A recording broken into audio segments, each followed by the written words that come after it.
কিন্তু আমাদের এই দুই ভাটিয়া সেই দক্ষিণাঞ্চলে তারপরে ইউনিয়নে যদি কেউ একজন অ্যাক্সিডেন্ট হয়, সেই অ্যাক্সিডেন্ট হলে কে হামলার শিকার হলে সেই উত্তরে আপাতিয়া বাধা হতে দেয়, সেখানে আমাদের আফসোস করে তাহলে বুঝতে হবে আমাদের মধ্যে কত গভীর সম্পর্ক হয়ে যাওয়া। আমাদের এই হাতিয়াতে গত 12 বছর ধরে 12 বছর ধরে ফ্যাসিস্ট হাসিনা এক ন্যাস্তার চাল মহানগরী বসবাস করেছে। এই হাতিয়ার মানুষ ধর্ম নির্বিশেষে সবাই যে নির্বিশেষে বসবাস করে সংস্কৃতি তৈরি করেছিল, সেই সংস্কৃতি ধ্বংস করে দিয়েছে। তার মতের বিরুদ্ধে গেলে তার উপর হামলা করেছে, তার মতের বিরুদ্ধে গেলে তাকে পিটিয়েছে, তাকে হত্যা করেছে। এমনকি তার কবর থেকে রক্ষা পায়নি তার নিজ দলের লোকজন। সে তার দলের মেম্বরকে হত্যা করে প্রতিপক্ষকে সে বাঁচিয়েছে। সে তার দলের একজন আওয়াজ দ্বারা শিক্ষককে হত্যা করে তার বিচার পর্যন্ত করার প্রক্রিয়া সে ছিল রক্ত পিপাসু। ভোট কেন্দ্র দখল করে কিভাবে দেশের মানুষের ভোটের অধিকার বাতের অধিকার কেড়ে নেওয়া যায় সেই চেষ্টা করেছিল।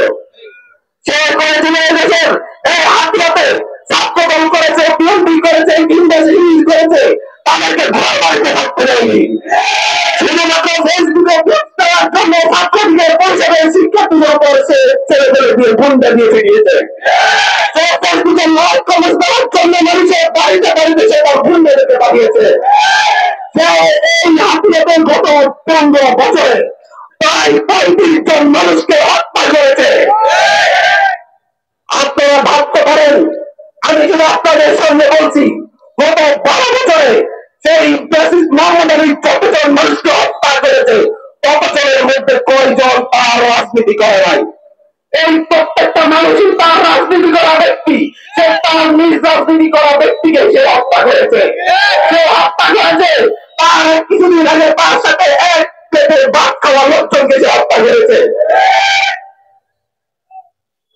তারপরে মোহাম্মদ আলীর প্রতি আঘাত করে এই মানুষগুলা যারা এখানে মোহাম্মদ আলী সন্ত্রাসী মন্দিরের পক্ষে অবস্থান নিচ্ছেন, তাদেরকে বলছি, আপনারা আমাদের সভ্য ইউসুফ স্যারের দিকে তাকান। আপনারা আমাদের সেই হিন্দুদের মেম্বারটাকে হত্যা করা হচ্ছে তার দিকে তাকান। তারা তো তার নিজ দল করেছে, সেই দল করা মানুষকে সে মিথ্যাতে হত্যা করিয়েছে।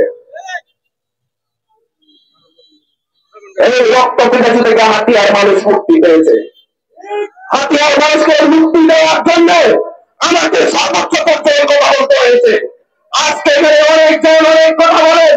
আজকে এমনকি একটি রাজনৈতিক দলের সাবেক সভাপতি যদি তার পক্ষে কোর্টে লড়াই করতেছে তাকে মুক্তি দেওয়ার জন্য, নির্লজ্জ পারে না।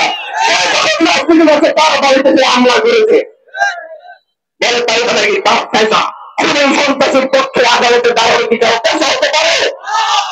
আবার নাকি সে আমাদের প্রিয় একটি দলের সে নাকি আবার নিজেকে নেতাও দাবি করে।